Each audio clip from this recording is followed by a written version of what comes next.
Class is in session, Hitting the Books, college football edition of Hitting the Books, and it is another conference preview show on tap today. We're going to go to the ACC. This is our third conference preview. If you missed it, we did the Big Ten and the SEC last week, so make sure you check those out if you haven't already. And today it's time to talk ACC, Atlantic Coast Conference, for the upcoming season. CMAC should be interesting, this conference. Clemson, looks good again. We'll see if SMU can maintain the magic they had last year, first year in the conference, and getting to the championship game and the playoff, the college football playoff as well. Chapel Bill, how's that going to work out? Bill Belichick making his college football head coaching debut with North Carolina. Not the most glamorous conference, but still some storylines and teams to watch out for. Yeah, I don't know. I think this conference kind of stinks. I think a lot of middle-of-the-road teams, which, is fine. And maybe we get a little bit of an outlier, a team that's pretty good. And we'll get into Clemson here right away. Yeah, our first team, the defending ACC champions, in a season where I wasn't expecting them to be nearly as good, and yet they still found a way to make the playoff with a late-season surge and win the ACC championship in a thrilling win against SMU in the ACC championship game. And I like the look of Clemson this year. I just think when you look at what they bring back, Cade Klubnik, it starts with him. And I think we saw definitely growth and strides and improvement in him down the stretch, the way he played late in the season, played great in the SMU game in the conference championship, even despite the loss to Texas. I thought there were times they looked good, and he moved the football against a good Texas team. But like I said, still got to cut down on a few of the mistakes, but a lot of those came early, played better later in the season. You look at the receiving core, they should be really good. They've got Antonio Williams, TJ Moore, real good receivers. One of the best offensive lines in the country, in my opinion. 4 starters back. They grade out as one of the best offensive lines in college football on paper going into the season. The defense last year, we definitely saw them maybe take a little bit of a step back with what we've seen in the past, but they like a lot of what they bring back. They are very strong in the defensive line on paper coming into the season. They've got couple of good linebackers. They've got the secondary should be improved as well. A lot more experience, production returning. And, of course, Tom Allen, who is known as a pretty solid defensive coordinator in the past, most recently with Penn State. He takes over as the new defensive coordinator here for Clemson. Also, of course, former Indiana head coach Tom Allen for a little bit. But, yeah, I like Clemson a lot. I think there's no team that, as far as all three phases, especially on both sides of the ball, can match them. And if Klubnik, has the Heisman contention season, we think he can. The offense should be very, very difficult to stop. The O-line is tremendous. So I bet Clemson to win the ACC. You're not getting a great price. It's not the most exciting bet. Betting the favorite to win the conference at plus 110, plus 120. But I definitely think Clemson does win the ACC. I laid -1, not a great price, but I still laid a -160 on them to make the playoff.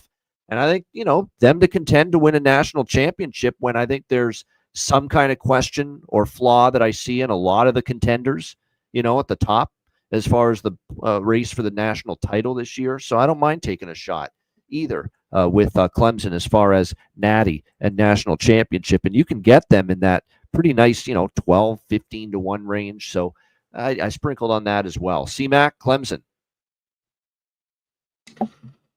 Yeah, one thing, I think they got a pretty soft schedule here. They have LSU at home. They do go to Georgia Tech, which could be tough.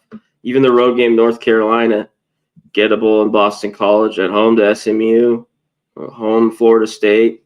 They do go to Louisville, which could be tough. Louisville kind of beat them up bad last year. They ran all over them in that game, if I kind of remember. Yep. Yeah. Then Furman, and then at South Carolina, which is not always. And finally, they lost. Last year's team, which still went there, you talked about, won the AC. I mean, they lost. They lost a couple games at home. They lost South Carolina and somebody else, which hadn't happened much. And I don't know, that could maybe happen this year. I think they lose 2 games, because of the schedule. It's probably, possibly 3. But you mentioned Klubnik's back. And when we saw, I guess you could call it stepping up a little bit and growth. But they have those good receivers. You mentioned Moore, Williams. and they have a few others too. Westco. They do have a true freshman starting at running back. It's kind of a little bit open there. So they got to work on the ground game. But what will be good is those starters on the offensive line.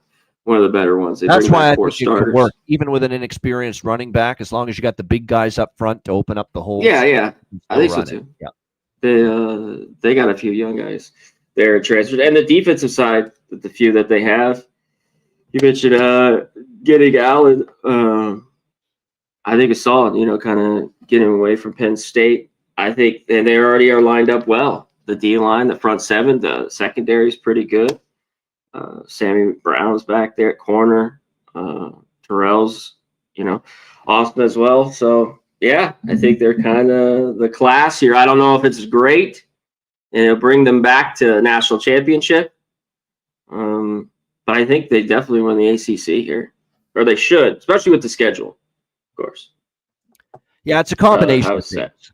I think Clemson does have talent to push more for the championship, unlike last year. And I also think it's a product of the teams around them that they'll be battling with, having some questions. Let's put it that way. Oh, yeah, exactly. And they'll be in the play, I think.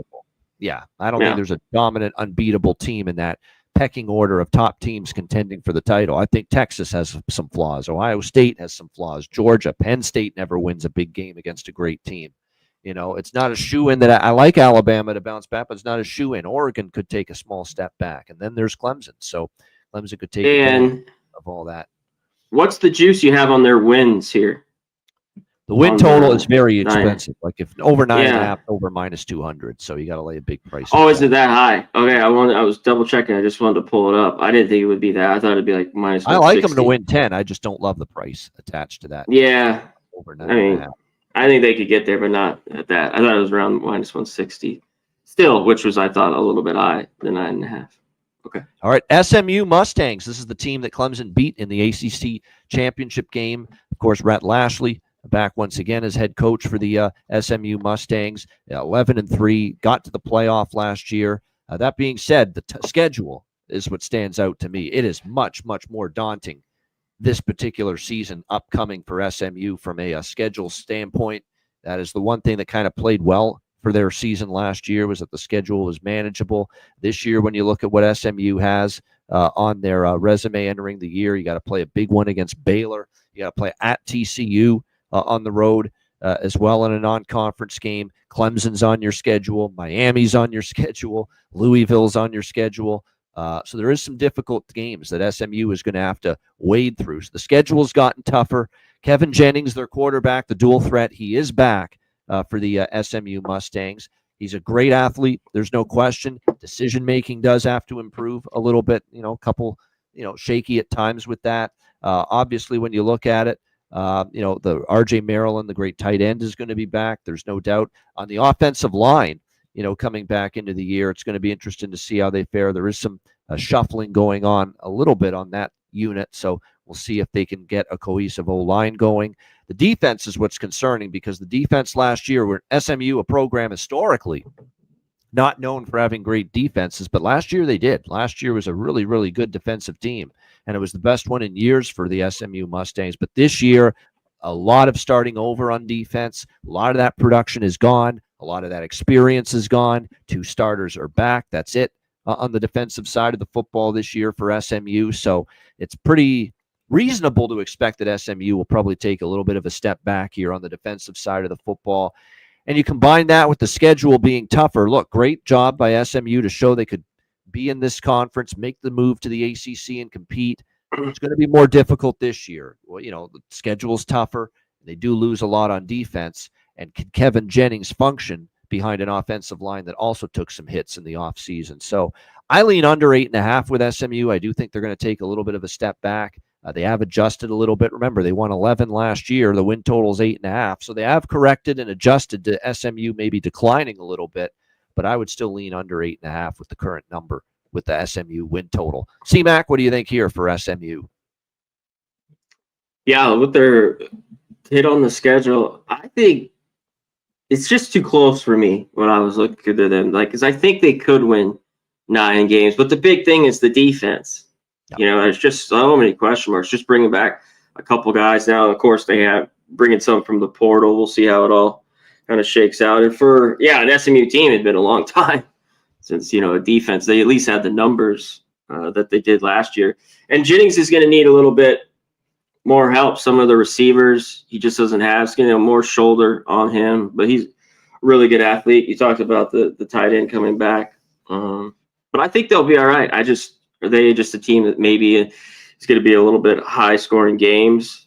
But I think the schedule, is all right. Of course, at Clemson is a loss. They're at home, Miami. And again, that's, I think, maybe a gettable game. It's not at Miami.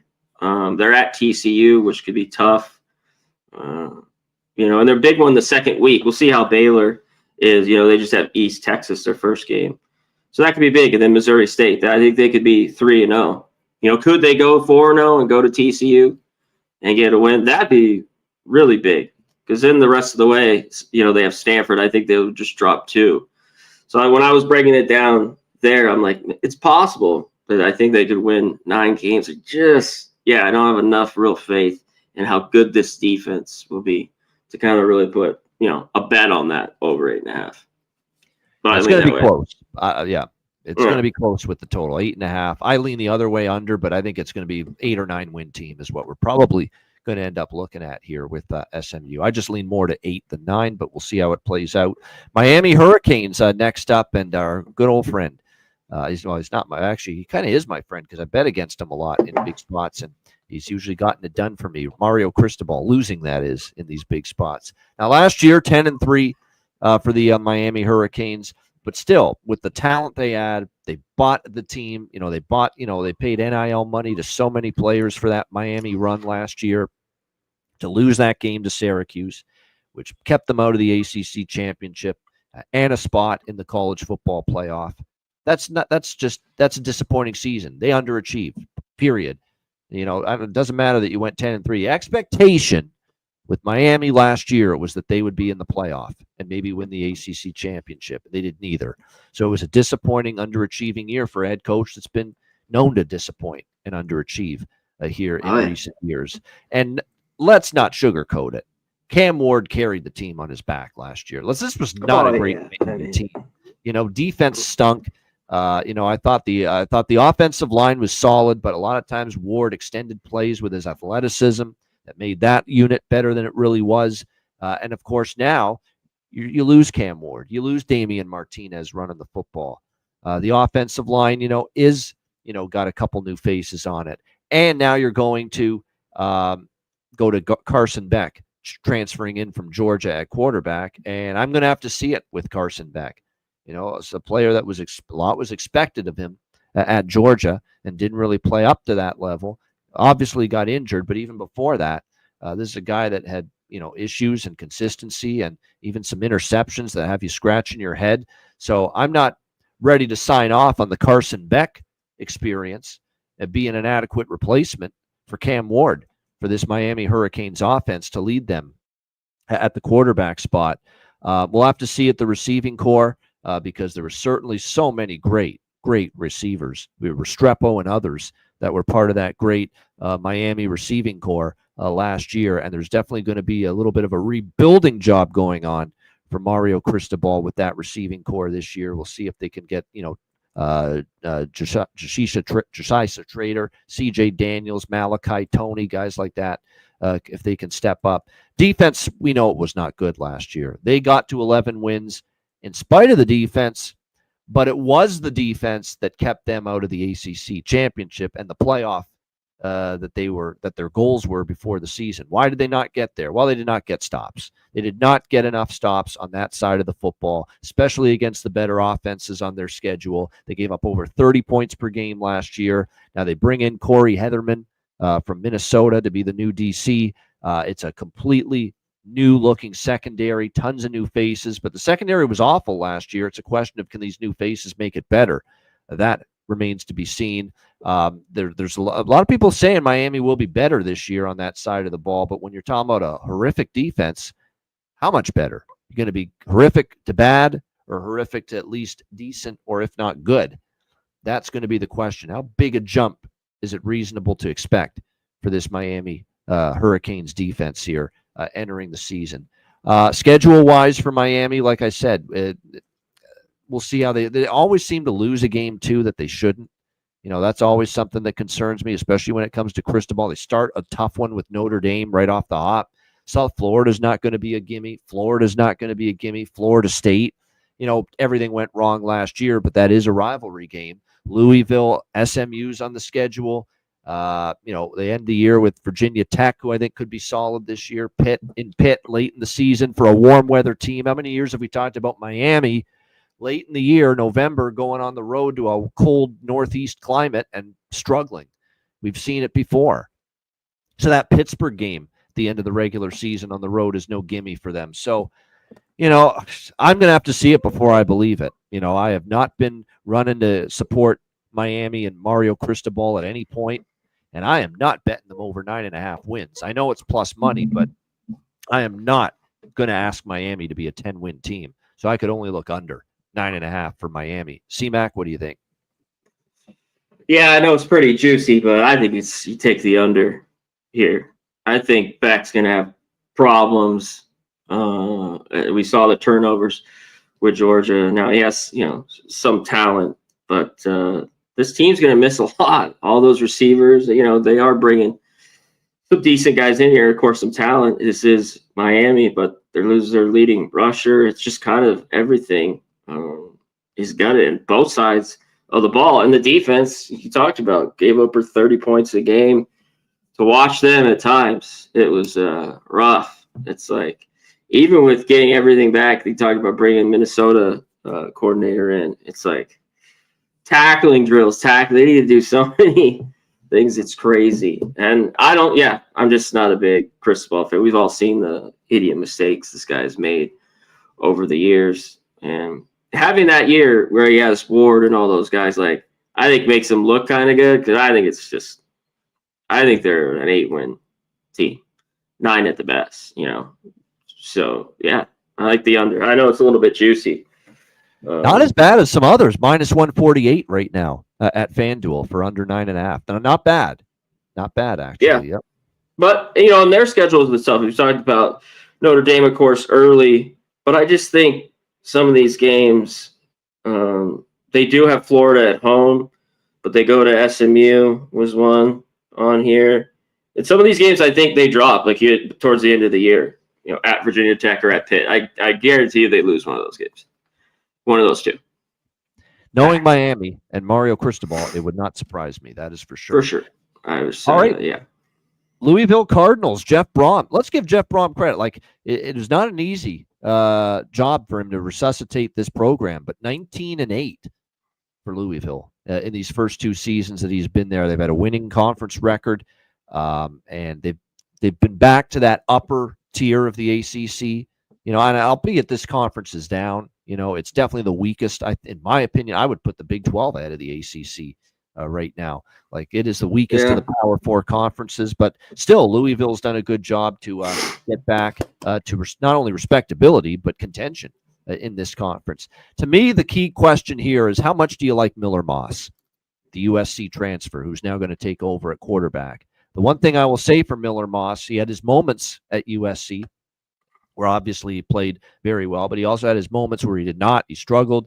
Interceptions and decision-making came into question later in his run as quarterback with the Trojans. But Jeff Brom is a quarterback man, kind of a quarterback whisperer, if you will, and he has usually gotten the best out of the majority of the quarterbacks that he's had, not only here at Louisville, but going back to Purdue, and even going back even further than that to Western Kentucky. So he's always been one of these coaches that usually gets the most out of a talented quarterback, and he is talented, Miller Moss. You don't get to USC if you're not. It's going to be, can he extricate those mistakes out of him, Jeff Brom, from a coaching standpoint? That's going to be critical. You like the running back group with Isaac Brown and Duke Watson for sure. The receiving core, Chris Bell, Colin Lacey are all very solid. The offensive line, though, it's going to be interesting because he had to hit the portal to kind of rebuild this group. They got a couple guys back, but there's some new faces, and he went portal route to try to replenish the O-line. We'll see how quickly it gels for Louisville. The defense last year did have some issues at times, got shredded at times in the pass defense. Secondary had some issues. We'll see if they can kind of transfer that defense and improve them. Jeff Brom's teams have always been, for the most part, good but not great. They've either been good, average, or worse on defense, all of his teams over the years. But, you always usually can trust Jeff Brom coach teams to score points, have pretty solid quarterback play. And as long as they can get that, and I think Miller Moss is more talented than Jack Plummer. Let's be honest. So I think from a quarterback standpoint, there's more ceiling, higher ceiling, maybe for a guy like Miller Moss with Jeff Brom here compared to Jack Plummer, the last quarterback he had. So I'm kind of a mild thumbs up on Louisville. We'll have to see. The schedule does have, some challenging moments. Clemson's going to be a tough game. SMU will be a tough game. They have Kentucky at the end of the year. But other than that, actually, it's not that bad. Miami, but, they showed last year they can hang when beat Miami. And Virginia, Pittsburgh, there's some winnable games here. Because I'm a mild thumbs up on Louisville, 8.5, I lean a little bit to 9-3 or better, and over 8.5 wins. But they are Kong's Clips in the chat saying he bet Louisville to win the A. That's one where there's another team at a better price than that I've got my eye on, but I don't hate taking a shot with Louisville in that 8-1 range to win the ACC. CMAC, what do you think here for Louisville? Yeah, I think they win 8 games. The schedule, I thought is pretty good. Got to take care of teams like Bowling Green, which they should. They have James Madison. It'd be big to start the year out. 3-0. Obviously, they're going to beat Eastern Kentucky, and some of these games at the end, at Miami, is that one there. But I think they take business against Cal, and we'll see. Kentucky is down, but it's always just a huge, rivalry type game. So I see 8 wins. One thing with Brom, he's been able to get out of his quarterbacks. He's been able to do it.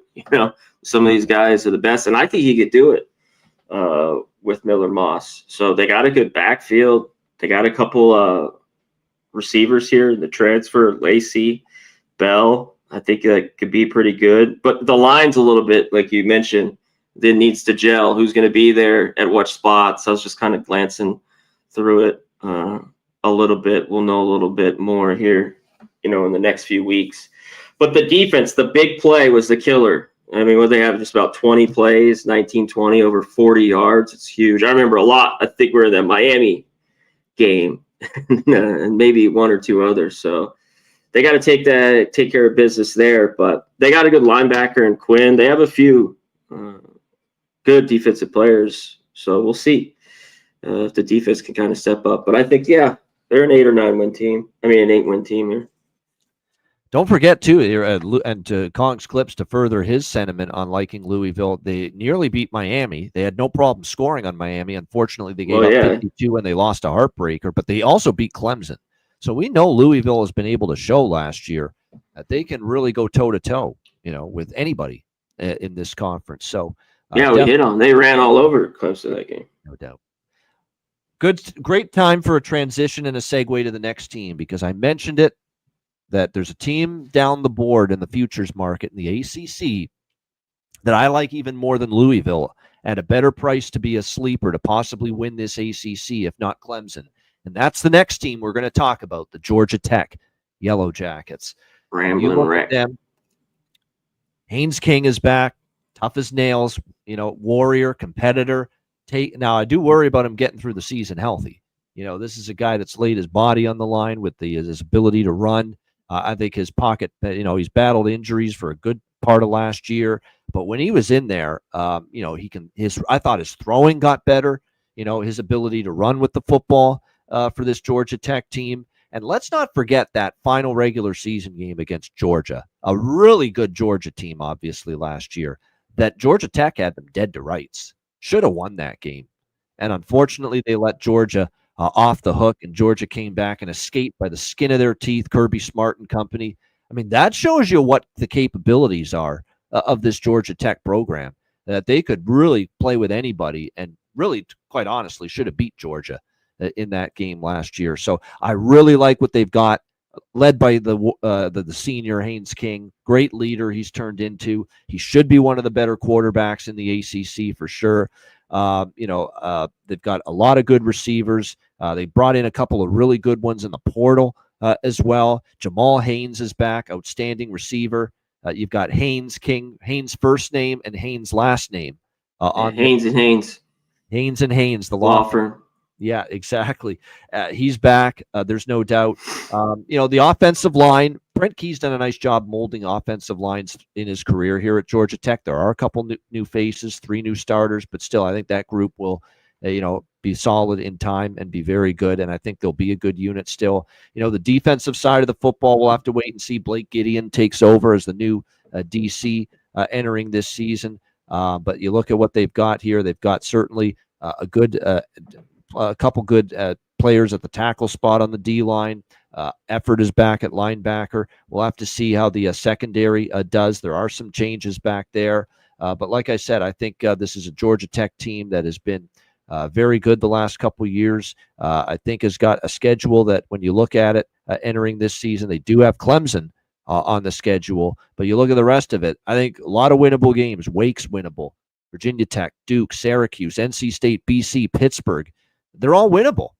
There's not a single game outside of maybe Clemson that you can't say, wow, Georgia Tech's going to have a good chance to win it. I wouldn't even, like I said, that first game too in Boulder against Colorado, I'm not really totally on board with this sentiment that it's going to be a bounce back year for Deion Sanders and the Colorado Buffaloes. I think that's a game Georgia Tech can win, and that ground and pound. And again, there's questions about, we'll talk about that more in the Big 12, but questions about the trenches for Colorado.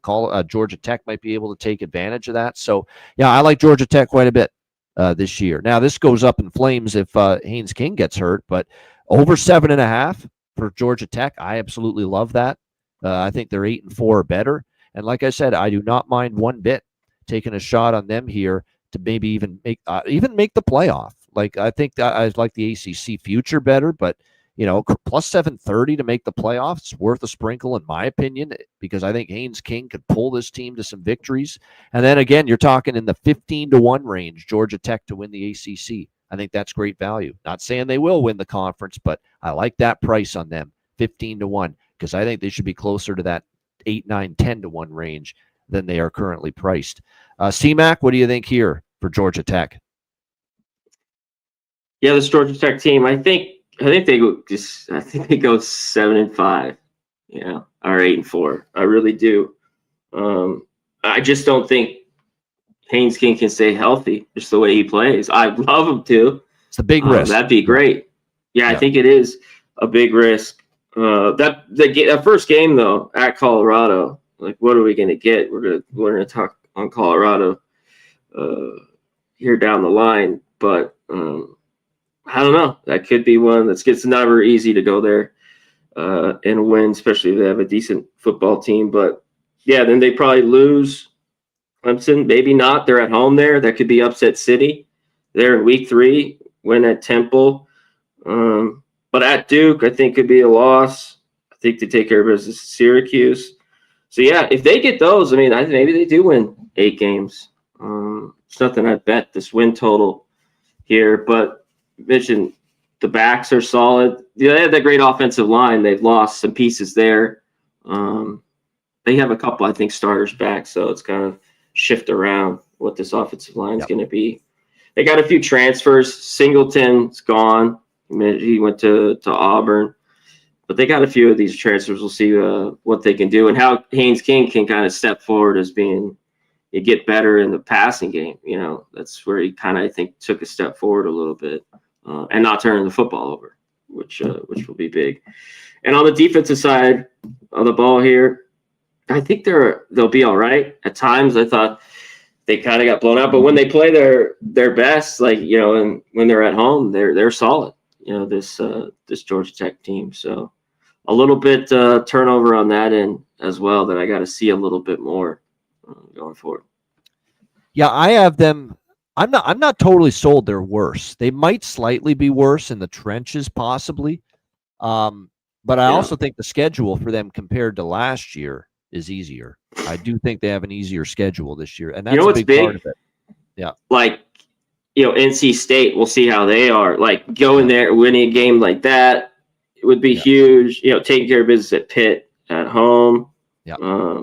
Like those, I think those are kind of the key games where that could make the 9-3, 7-5 type year.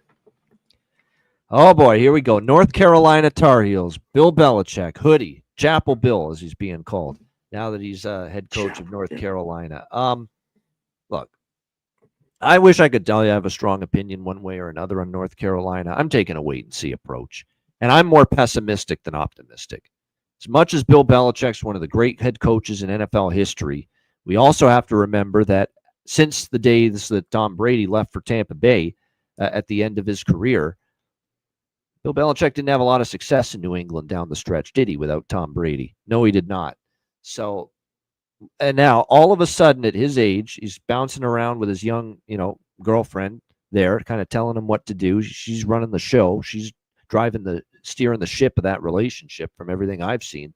It's kind of a weird scenario that after all this time in the NFL and decades there, and he's going to give the North Carolina Tar Heels and college football a shot, as head coach. And like I said, I know there's people are going to say, hey, it's Bill Belichick. You go out, sign him. He's an all-timer. But, it's a totally different kettle of fish when you're going from coaching an NFL team to coaching a college football team. And there's been some weird things going on where, they got Ryan Brown in here from Purdue, and he ends up transferring back to Purdue. That kind of set off some alarm bells and red flags for me. I do like the Gio Lopez. I will say that. At South Alabama, he was very solid. Can throw the ball, can spin it, can obviously mobility as well. There's no question. They do have 3 starters back on the offensive line. But again, this is a hard team to prognosticate for me. Coaches that are going to have to show they can do it at the college level.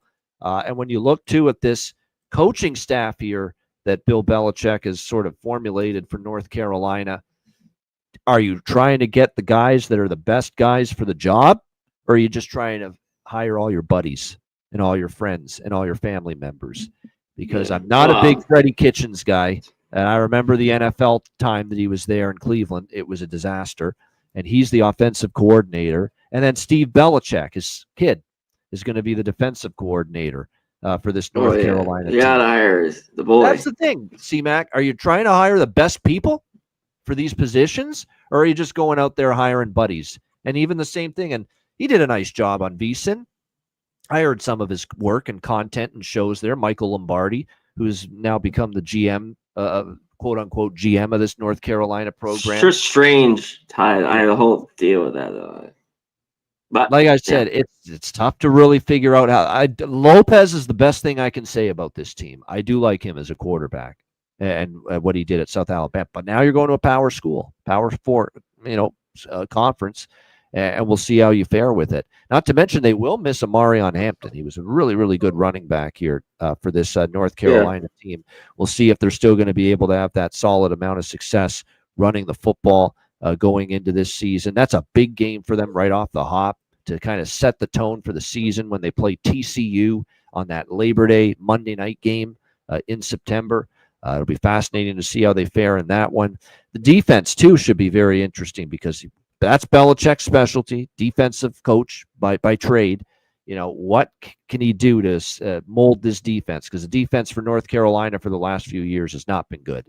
And that defense is going to have to be better if they're going to make strides here in the conference. But he is a defensive guy. From all indications, there's talent that he's brought in that could make an impact. And it's one of these deals where he's brought in a lot of talent via the transfer portal for this defense to rebuild it and make it a lot better. Can they gel? Can they be cohesive? And how quickly can they gel and become cohesive on that side of the football?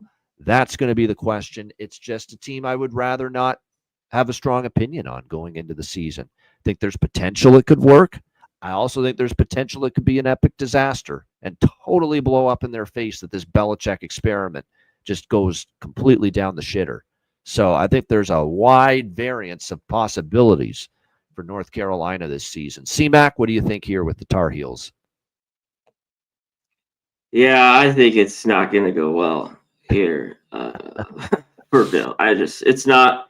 He's an unbelievable coach. The pros, he had best players, of course, Tom Brady and those defensive teams he had.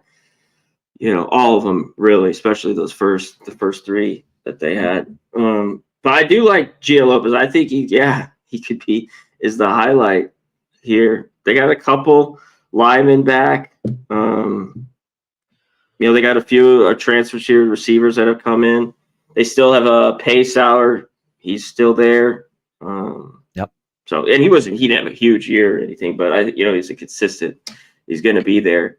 And the defense, which a little bit last year I thought was all right, depending on who they play. Going through the numbers, it's still, I don't think they're very good. Bringing back 2 starters. What can be the difference here with good old Bill? I just don't think it's great. I think the schedule is all right. You mentioned the TCU game, like at Richmond should be a win. I think it'll be tough. Central Florida, they are at home to Clemson, but I think that's a loss. And they go out west to Cal, which is down, I think, Cal this year. But that will be tough. Syracuse a little bit down this year, but going a road game at the Dome, not easy. They're at home to Stanford, which I think is winnable. But man, I think they're a 500 team at best here. Lopez has to be really good. And then maybe this defense, these guys they brought in can gel, and his son can get him going. 7.5, I lean under 2. Like, I think 7 and 5 would be a pretty good season, for North Carolina. I think so too. I think it's asking a lot for, Bill Belichick's here. We're going to be 9-3, 10-2, and contending for ACC championships. Could it happen? Yeah, possibly. But like I said, I'm not willing to bet that that's going to happen here. Not to mention, let's not forget, Max Johnson is still on the team. If you remember, he started the season as the quarterback last year for North Carolina, and his season got ended in the very first game against Minnesota, out for the year. And he's still recovering, and he's hoping to be back at some point this season. He is on the roster and hoping to play at some point. But again, that's going to be Gio will be the starter in the season. That's a down the line thing.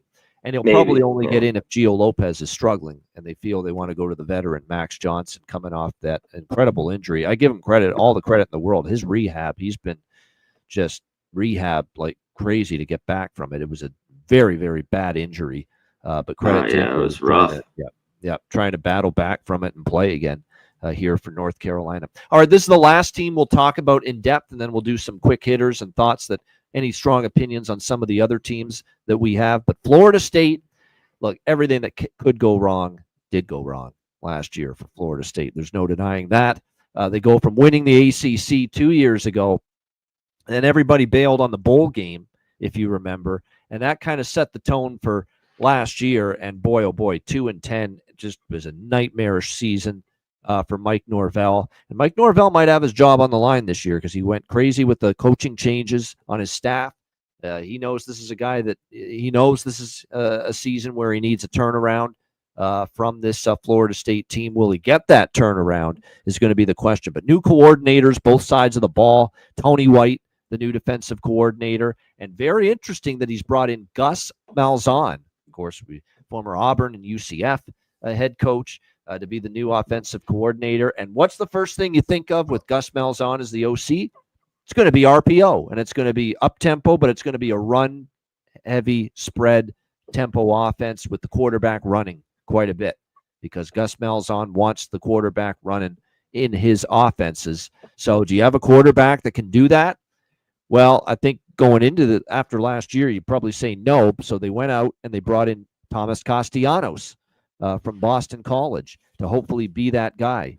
I think he's the starter simply because Brock Glenn is your prototypical, pocket passer. That doesn't fit what Gus Malzahn wants to do. So just by default, Castellanos is going to be your starter here because he's just a better fit from the quarterback spot. He wants the mobile quarterback, and he's definitely got more of that with Castellanos coming over from Boston College. It'll be interesting to see what the receiving core. There are some Squirrel Whites come in, Deuce Robinson. There are a couple solid receivers here. I'll say that for Florida State on offense. Roydell Williams expected to be the lead running back for Florida State coming into this season as well. So there's definitely some talent for Malzahn and as new OC on that side of the football.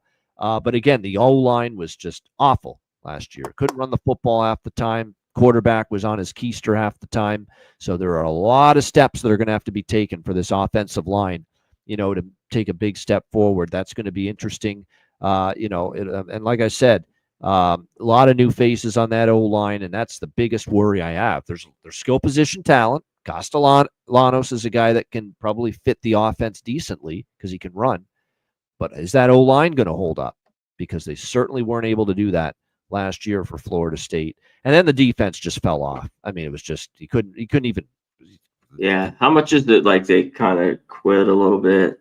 A little, because I think there's some talent. Too. Like that probably skewed some of the numbers, especially late in the season. Yeah, they were awful, but when the season has totally gone south as quickly as it did, you're right. You just lose that, give all out effort, consistent hustle, just you don't work as hard when you see that the season. And they're on the field. Yeah. A ton. That was another thing when your offense fucking is horrible. You can't get your defense is out there getting shredded on the field. Oh, third down defense was one of the worst in college football last year. They were constantly giving up conversions on third down to the opponent. Yeah. So that was an issue. They gave up close to 30 points per game, and that's going to be the task of Tony White, the new DC, who has had some success elsewhere. Nebraska is where he comes from, and can he make this defense better like he did with Nebraska? That's going to be the big question. They do have some talent back there. Unfortunately, it's a little sparse in the secondary other than Jeremiah Wilson. They do have Darrell Jackson, James Williams, on the D line that should be solid, but it's just going to be a question of does the new DC, how quickly does he improve the defense? How quickly does he help this defense get better? Because there was a huge fall off in the Seminoles defense last year. The win total for Florida State is 7.5. So we'll have to see. I mean, that's the problem for me. Is that this is a 2-10 team, and the schedule, when you look at it for Florida last year, they were 2-10. They have to improve by 6 wins to go over their win total. They have to be an 8-win team minimum to go over that win total of 7.5. And then you look at the schedule. Clemson's on it, at Florida, at NC State, and I've got questions about NC State, but still, it's a road game. Wake Forest, Pitt, Miami, at Virginia, Alabama to start the year. And I don't see them winning that game against what should be, I think, a Alabama team ready to bounce back this year. So I'm not ready to bet over 7.5. I think I would still lean under. I would look at maybe overs with Florida State. I think the offense, there's some hope, especially with Malzahn and the quarterback that'll fit the system well. But that defense has a long way to go. So it could be shootout city once again for Florida State this year. C-Mac, what do you think here for Florida State? Yeah, they've just lost so much, and there's just such a shakeup of this team. I mean, everyone that's left, the transfers, it's kind of be a little bit of a different team. I guess that's the only thing. A little bit out with the old of how bad last year was, at least the starters. Castellanos, he is what he is. At times, Boston College, I think he was all right. He had a few games where he had some bad turnover problems. And I don't know. I think he's kind of the all right college quarterback. So does that make this team go win 10 games? I don't think so. It's tough I don't know what we get here from Florida State. I think it's more like if they win 7 games would be great. I just don't see it. All these wins, they have to beat up on all these other teams. And I don't know if we get that. And I think it's a little bit more the defense, just that it was so good from one year to the next. They gave up under 20 points a game, and to just get gashed on the ground and through the air can, like you talked about, Tony White help out this defense. They got a few good guys up front, the front 7. So they got a few good linebackers. They got a few good D-line. Of course, this is Florida State. Come on. We have the talent here and the money. Which they do. So, and the secondary, I think there's a little bit questions on what they're going to get from the kind of a new start secondary. So, right now I lean under here on Florida State. They're a little bit wait and see just how the drastic change. And I'm not a big Norvell guy. You know what I mean? I just think, and I think he might have lost this team a little bit. We'll see if he can bounce back. I think it would be big. Sometimes it's difficult. They got to win there. If he doesn't, he's gone. Like these are no, they're not programs. putting If up you with 2 losing seasons in a row. They're not. They're just not. Yeah, he's can't. So, and it might not take the whole year if he's halfway through and they're that bad. So, yeah, that's tough. Tough sledding. I got to see it to start believing if this team. I think you can fade them is early. good. It wouldn't shock me to see them actually be halfway decent midway through the season, back half of the season. That's what I see, especially with 2 new coordinators on both sides of the football. I think early growing pains, early struggles. I think they're going to get whipped by Alabama in that first game. Yeah, I think they do get. Yeah, I think later in the season they will get better though. Florida State. There could be some value on them back half of the season. ATS. Like you got to be really good for Gus Malzahn, like in his offense that he runs. Like I get, and that's why he wants Castellanos. But for me, it wouldn't be the guy. But we'll see, and we'll see if he can stay in a whole year. Yep, Castellanos with the injuries he's dealt with and stuff like that over the years. So interesting team to monitor. That is for sure. Florida State coming off their worst season. You're not going to get much worse of a season at a place like Florida State than last year, 2-10, and we'll see what they can do to follow. No way. I mean, even when they were bad, they would go 6-6. Yeah, not fall all those years of Bobby Bowden. Bottom feeder. Yeah, no doubt. That never happened under Bowden or even Jimbo for that matter. When you look at it, he didn't have no seasons like this, for crying out loud. That bad. Yeah. A total, everything, everything collapsed on Florida State last year. All right, we'll do some other teams that we have an opinion on. I'll throw it to you, C-Mac. Another team in the ACC, either positive or negative, that you have a pretty good opinion on going into the season. I think this team, it's the number where they're at. I don't know if they're going to be great, but I think they could win 6 games. I mean, they won 7 last year, and that's Boston College. The 5.5 is plus money here. You get right around plus 105 right now. James came in; he was pretty good to end the year. We'll see what happens there at quarterback. So they have some transfers that are big. I thought the defense was pretty good in their strength last year at times, especially at home, and it's not an easy place to go there. And win at Boston College. But I think, they got some pretty good linebackers.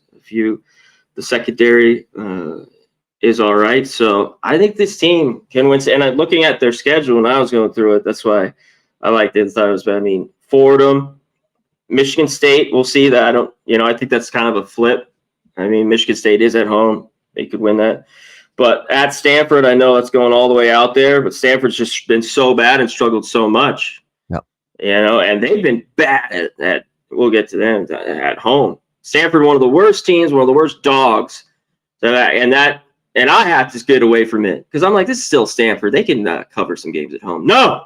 The last 2 or 3 years, this team can't even cover at home as a dog. So they've got beat up, especially the last couple years. They didn't mind going out there to Palo Alto and whipping them. At home, Cal, Pitt. They're at Pitt. Should be a good game. I don't know if they could win that. But at home to UConn, at Louisville, of course, the Notre Dame game. They end the year with Syracuse. I think that could be their 6th win for sure. So I think if you're looking at BC, not a lot of love going in. Team that plays well at home, I think they get 6 wins. So there's my bet for this show. Over 5.5 plus money, Boston College. Bill O'Brien. All right, I have a totally neutral opinion on them. Over under either. The only concern for me is they have some questions to answer on the offensive side a little bit and along the D line, but the rest of the defense does look good, and they're going to get a guy that in their secondary that missed a lot of last year and was expected to be a big time component back from injury in Amari Jackson, and that is the corner. Yeah, they got some good receivers. And some skill guys that could help out. Like I just saw, I don't know. Like I wonder how James is going to go here now. The full guy, everything that they have going there. We'll see. I just think I think they have some talent, and I don't know if they'll be great, but I think again they could be similar to the record last year. Yeah, no doubt. It'll be interesting to see how that goes with Boston College. I'll give you 2 that I'm negative on from the ACC. Okay. One is NC State. I have concerns about NC State, and the other that I have concerns about is Syracuse, just because of everything. And I like Fran Brown. Pains me to say, because I actually think he did one hell of a job last year with Syracuse. And I think he was a good hire. He's proven that he might be a really good hire but it's just you lose so much. Kyle McCord's gone. The LSU transfer, Ricky Collins, is going to battle with Steve Angeli, the Notre Dame transfer, for the starting job at quarterback for Syracuse. How's that going to work out? The offensive line, a lot of loss there on that offensive line group, and the receiving core. And don't forget, Pena went to Penn State, who was a great receiver. Trebor Pena for Syracuse. The defense only has 3 starters back. The schedule gets a lot tougher as well this year, much tougher. In fact, I think they got one of the toughest schedules in the entire conference this year. And like I said, if all of these things didn't conspire against Syracuse, I would probably be looked to be on them, because I think I do like Fran Brown. He showed me a lot last year, but I think it's a lot to overcome. All the players missing from that great team last year. You start with Tennessee. You got to play at Clemson. Duke's not a pushover. At SMU is difficult. At Georgia Tech is difficult. Miami, Notre Dame late in the season for this Syracuse team. Just a very, very difficult schedule. So I've got the arrow down on them just for this year. I think Fran Brown, will be fine. Maybe next year, bounce back year, we'll bet on him. But I think it's just too many obstacles to overcome this year for Syracuse. Then the other's NC State. I think unfortunately there's a lot of turnover in personnel for the NC State Wolfpack coming into this year. Again, there's other challenges on their schedule they'll have to deal with. I am not sold personally on C.J. Bailey as their quarterback. He's going to have to show it to me more as to, that he's ready to lead this team and be productive. And I don't want to say Dave Doran's getting stale, but, I kind of find that there's concerns that maybe the program has plateaued and peaked, under Dave Doran, and there's really nowhere to go but down for them at this point in time. Their schedule too, has some challenging opponents. The thing with NC State, unlike Syracuse, is they avoid Clemson, which is a positive for NC State as far as their schedule goes. But 6-7 last year, their first losing season in a while. We'll see if Bailey can be excellent for them or continue to progress. There's still some question marks there. It's a new DC. It's a defense that really fell off last year. Massive change. Secondary. Yeah, a lot of new faces in the secondary, too. There was not much of a pass rush. So I'm very, very hesitant to get on board with NC State. So NC State and Syracuse, I'm negative on. Let me touch on it. Yeah, their secondary, they gave over 30 points a game. It's like big plays all year long. So how can they do that with the turnover they have? And to touch on Syracuse is one of their secondary is another one. I think some problems. I think they got a couple of guys, but that's going to be an issue with Syracuse on the defensive side of the ball. Bailey is like the one thing I think that's good here with NC State. If he stays healthy, and a little bit with their schedule, like with Wake, is that a gettable game they could get? Maybe. They're always just so good at home, and their defense was so bad last year, and everything that kind of went wrong for NC State. So a little bit of a question mark with them. At home, North Carolina, like at home, Florida State, that'd be like big games that they could win. They will go over, but I don't know if they can here. Like, this is a team I got to see a little bit more of. That was before that with Doran. Like, I kind of knew what this team did, played pretty good football, backed them at home.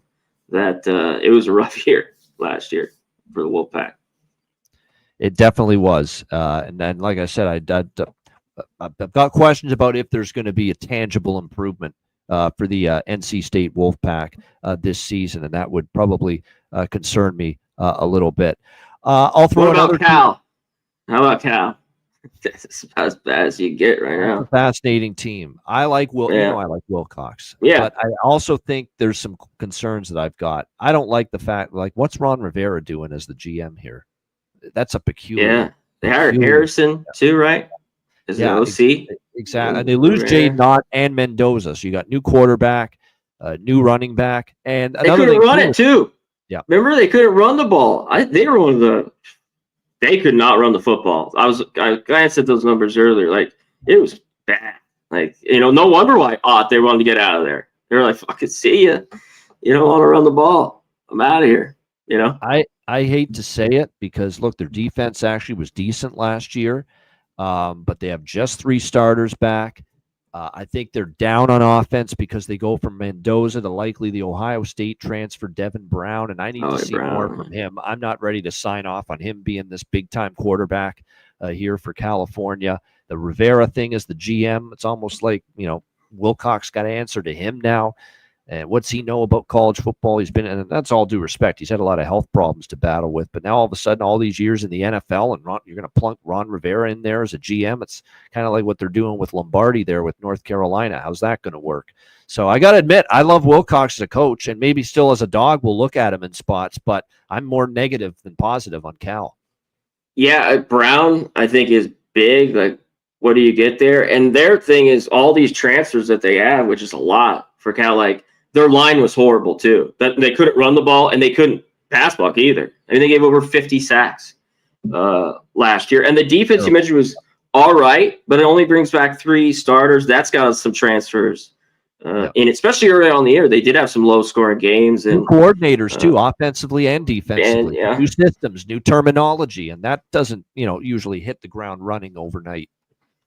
Yeah, so always a team too that now with the ACC, all these teams come. We were talking about these games, can they take care of business at home when these teams come over, like NC State and Syracuse, all these travel spots that then Cal's got to go their way. It's just crazy now, college football. This lingo that never for years and years and years, and then this is what we have now with the ACC. Here's one I'll give the thumbs up to: Duke. I know, like Duke last year. Duke has I didn't expect Duke last year to be nearly as good as they were. Now they have some challenges on their schedule. Road game at Clemson, but you look at the first 3 games. Illinois won't be easy, but they get that game in Durham at Tulane. It's not a cakewalk, but I think there's things to like about Duke. And don't forget, last year their quarterback was Malik Murphy, and I like Malik Murphy, but I really like Darian Mensah. This was a really nice get for Duke to get the Tulane transfer Darian Mensah in here. Yeah. I think he'll be fine, at the quarterback spot for this group. Jaquez Moore, to be able to run the football.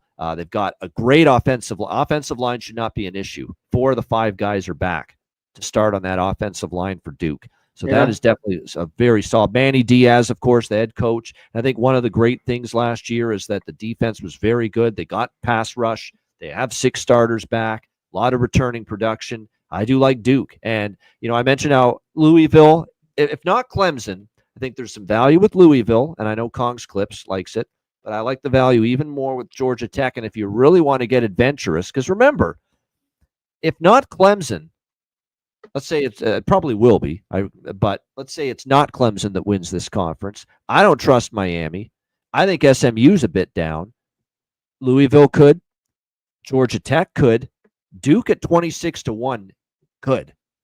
And I think at that price, you can get me to bite on a flyer on Duke to win the ACC at 26-1.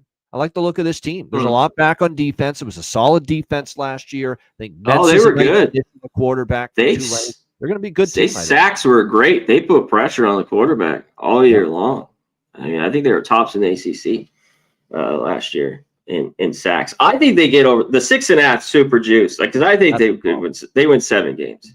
I definitely over 6.5 for sure. The problem is, do you want to lay minus 190? I just don't like the price. Yeah, I see 160, but this is the thing. That's the whole jump to 7.5. If you really like Duke, because then I think they probably do win 8 games. You get a big plus money on that.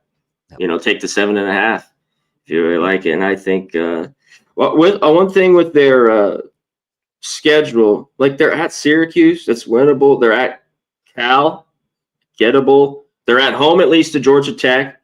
Yep. It'll be easy. Of course, they're at Clemson. It's tough. They're at UConn, but that's winnable. At home, Virginia. At North Carolina. We got to see about North Carolina. Then they finish here with Wake.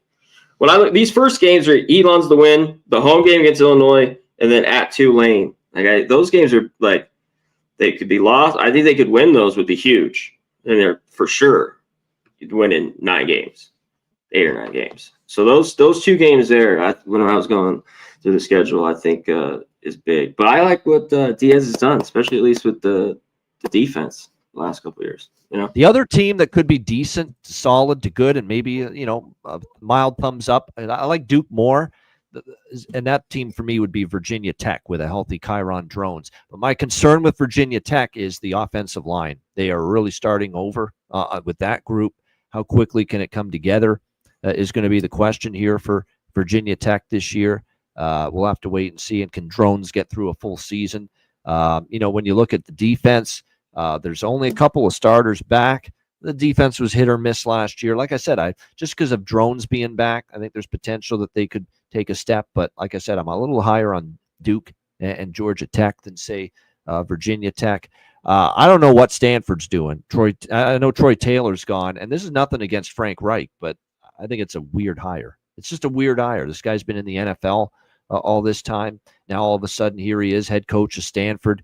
It's a team that obviously defense was just abominable last year, the defensive side of the football for this Stanford Cardinal team. And then I see Bobby April as one of the coordinators on defense. Bobby April's been around forever, mostly in the NFL. What a weird hire. Some old fogey from the old days in the NFL, and Frank Reich, who's been mostly an NFL guy. I definitely think this is a suspect hire here for Stanford for a program that's just got a ton of work to do. It's an offense that went backward last year. Now, they like Elijah Brown, the freshman quarterback, but, like I said, is that O-line going to be able to hold up? And this defense, 6 starters back, but 6 starters back from a woeful, wretched defense last year. So how much better can they really get? No pass rush. Secondary was shredded. Yeah, I hate to say it, but I don't know where the major pathway is for major improvement here for Stanford this year. Yeah, Stanford, nothing for me. They're down. That's under. A weird hire, man. Frank Reich. Yeah, it is just a little strange. Virginia Tech's the question mark here a little bit. Both sides of the ball. What do we get? Like, they only bring back a couple starters, bunch of portal guys that they got, but their defense was pretty good. They had some bad, when I was going through it, they gave up some big plays that was really, really bad that hurt them in big games. But for the most part, they just gave up 22 points per game. And then the same things with the offense. It's just all from on the line, and they got all these transfers from everywhere going through it, from Coastal to running backs, receivers. Can that help out Drones? I don't know. I don't know if it's enough. It's just so much. A lot going on. A lot of shakeup with Virginia Tech. And I'll throw one. Actually, I'll ask you about them first. One more team that I want to bring up, and that's Wake Forest. And it's just because I think the coach might be pretty solid. Dickert did a tough situation for him at Washington State, and I thought he did a pretty solid job still there. I think they're another team that could maybe exceed expectations a little bit. And expectations are lower now with Wake Forest as they move on from Dave Clawson after all these years. The question is going to be, is Deshaun Purdy going to be the answer for them at the quarterback spot? But I think Dickert's a decent hire. I thought in a tough situation at Wazoo, he did as good as you could have asked for. So what do you think, C-Mac, when it comes to the Demon Deacons? One thing, I think they get wins early, at least. What's their win total here? 3.5, 4.5. Let me just take a look here. The win total for I had it open here. Hold on, there we go. All right, I have it over here. I closed it. Shit. Wake Forest win total it was low in the lower range. You're right about that as far as the Wake Forest win total is concerned. But Dickert's the key to this. I think they made a decent hire, younger coach. I like that they went that direction for sure. And it'll be interesting to see if, like I said, I thought he didn't have all the things, to be great for success, at a place obviously like Wazoo there, Washington State. Yeah. At Wake, 4.5. There we go. 4.5's the win. 4. That's what I thought. I thought it was 4.5. I don't know, but they have those early wins. They're just another team with transfer. You mentioned Ashford, Purdy, this line. What do they get consistently? Not have too many playmakers and a defense that's a whole shakeup too. That gave up a bunch of points. Can it get any better? They're a team that gave up 33 or 34 a game. I don't know, but I do. I think they win those first couple games on their schedule. Kennesaw, they got Western Kentucky, so some question marks there. They play Delaware to end the year. There's 3 wins. Can they get 2 wins out of the rest of this schedule? You know, at Oregon State, at home SMU, they go to Florida State, at Virginia, at home North Carolina. Maybe they're a 5-win team. I think they get those 3 wins, right? Yep. With those 3 teams, they should. So, in their home games. So, I think they could maybe get 2. When I look at these, I don't bet it's on. Sometimes I just am like, they had set it so low, and it's like this team, for the most part, you know, there's always upsets, but like they win these fucking 3 games. Like, can they get 2 the rest of the, 9 on this schedule and kind of go through it, game by game, team by team? I love doing that. You know what I mean? And because they just got to get there. I've had plenty that just get there. Win a couple early and won a game or 2 late, and they get your 3 or 4 wins. And it's so key with these lower win totals to get those early wins. Bank those early wins. Get a little confidence going for the team. Yeah, for exactly. Yeah, it can make it a little easier to achieve that win total to go over, no doubt. And I do want to bring up Virginia just because, look, I'm not a Tony Elliott fan. 11-23 since he's been the head coach here. It's a kind of a make or break year for him. If it's another bad year for Virginia, he's going to be out. He's not going to survive another rough season. That being said, Chandler Morris, is a very experienced quarterback. He's got the potential to be, in my opinion, one of the better quarterbacks that Virginia's had, at their disposal. There is some talent on the offensive side of the football. So that's definitely something to watch for coming into this season, no doubt. The defense was not good last year, almost 31 points per game allowed, but they went to the transfer portal. They added some pieces. They do have 6 starters back. I am not the biggest Elliott fan, but personnel-wise, talent-wise, I think it's a more talented Virginia team this year. So I do kind of lean with the Virginia Cavaliers over at 6.5. Am I running to ask them to be 7-5 for a coach that's had a losing year? No, I would probably rather take my chances betting Virginia week-to-week ATS in certain situations. Mm-hmm. But talent-wise, I do think there's a little more talent this year on this Virginia Cavaliers team compared to last year. And for me, C-Mac, it's a make or break year for Tony Elliott. He's out with one more bad year. I think it is too. One thing is I like Morris. This kid can sling it. It's just going to be different, than what he was at North Texas. But he can throw it around. I think they have some decent playmakers too. They got a few guys in the transfer portal here, especially at receiver. That should help them out. But I'm like, open this up. If this is what you got, sling it more. Don't be this old school team that, I think they got to run that way. And on defense, they got to get some pressure on the quarterback. The front seven's not very good. One of the down in the ACC, one at the bottom there. And they got some work to do in their secondary as well. So question marks there, but yeah, I'm a Chandler Morris fan, that's for sure.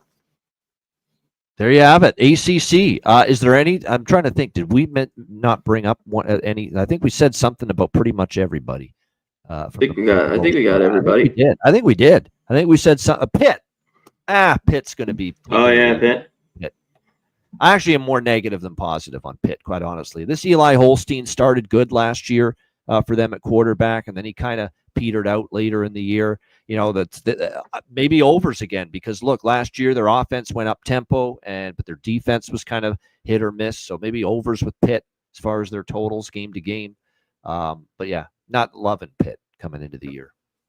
It's just weird to see their defense so bad last year. Narduzzi, at least he had usually an okay defense, especially maybe not at times during the year. I mean, they just weren't very good. They have issues too, a little bit up front. They have secondary problems too, starters and safeties that they need some help with. So I don't know about Pitt and Holstein. I'm not. Yeah, started last year so well too. That Pitt team to fall apart. No doubt. So and the defense still has questions. So I'd look at Pitt overs with their games this year. All right, there you go. Yeah, there'll be an over team. Yeah. ACC preview in the books. We thank everyone for joining us. Hit the like button. We appreciate everyone. Goryan Ninkovsky, Fernando Mendoza, T. Moss, Spoons Betts, Morgan Spooner, Joey Moses, Oldie, T. Moss, like I said, Kong's Clip. Appreciate everyone joining us here on this Chrono Kenny. Thanks to everyone for joining us here on this edition of the Hitting the Books show. I'll just throw out no best bet because it's not really a baseball show, but I'll throw out that I like the Mariners Angels over and the Cardinals a little bit tonight, but I'm not strong on anything on the night baseball slate. What about you, C-Mac? Yeah, me too. I think the Cardinals, this team's not playing good baseball. I don't really love it, but I think they're earning it back after, and I know they're leaving Colorado, but this offense has a hit like second straight start for Darvish on the road, where, he had a few at home before that, and he just doesn't have his command right now watching him. The walks are there. Can he get through 4 innings tonight? So I think he could struggle. A few guys have hit him well. I think the Cardinals could jump on him a little bit. And I think Sonny Gray's better after just getting shelled, in Arizona. Still really good at home. The overall ERA for Sonny Gray at Busch Stadium this year. So, yeah, I'm in agreement there with that. I don't love their play right now in their offense, but I think that's when they could get to Darvish early. Yeah, no question. Yeah. All right, there you have it. Next week we will record on it'll be one of our live shows next week during the week, the Big 12. That's going to be a fun conference to talk about. Because you can make a case for damn near a half dozen teams in that conference to maybe win the thing. That is how exciting and intriguing the Big 12 is going into this season. So we will talk Big 12 football, one of our shows next week. Of course, we'll be back tomorrow on Friday for an MLB edition of Hitting the Books, breaking down the Friday baseball slate. So make sure that you join us for that. Looking forward to it. Hit the like button on the way out.